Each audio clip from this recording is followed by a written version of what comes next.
Pemirsa, upacara ngaben merupakan salah satu bagian dari fitriyatnya yang sangat penting dalam kehidupan kerama Bali.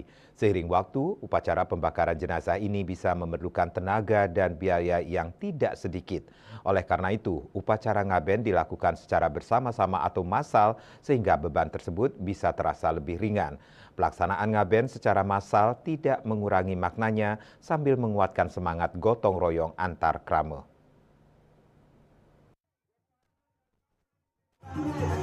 Pengabenan massal ini selama ini sudah sering digelar kerama Bali. Namun bagi desa adat Suwug yang terletak di Kecamatan Sawan Buleleng ini adalah pengabenan massal pertama. Pengabenan massal kali ini diikuti oleh 129 sawo dari 4 banjar adat yang ada. Tak hanya pengabenan massal, ada pula kegiatan ngerapuh dan ngelungah.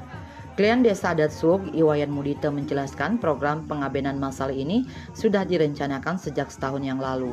Melalui Paruman Desa Adat, Krama pun menyetujui untuk melakukan pengabenan massal melalui pola urunan krama.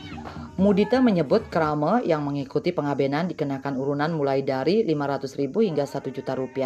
Masyarakat sangat menyambut baik kegiatan ini, terutama karena biaya yang terjangkau. Setiap keluarga yang mengikuti pengabenan massal ini dikenakan biaya Rp1 juta, sedangkan untuk ngelungah Rp700.000 dan untuk ngerapuh Rp500.000. Pihaknya mengakui jika sejak beberapa tahun krama yang ada kebanyakan melakukan pengabenan secara mandiri dan pengabenan dadia, sehingga krama desa adat lebih banyak kena biaya untuk melakukan pengabenan massal.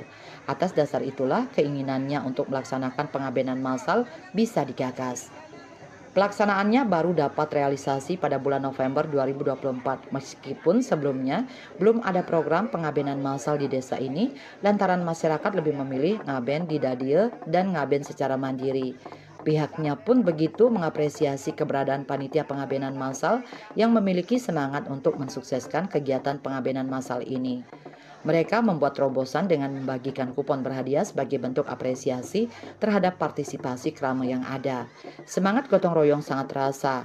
Warga yang tidak memiliki dana lebih pun tetap bersemangat dan berpartisipasi menunjukkan kekuatan kebersamaan. Iwayan Mudita menambahkan bahwa program pengabenan massal ini direncanakan untuk dilaksanakan 5 tahun sekali, mengingat antusiasme masyarakat yang sangat tinggi. Dengan semangat kebersamaan dan kerja keras, pihak desa melakukan hal-hal besar meskipun desa tidak memiliki pelaba desa. Yuda Bali Pos melaporkan.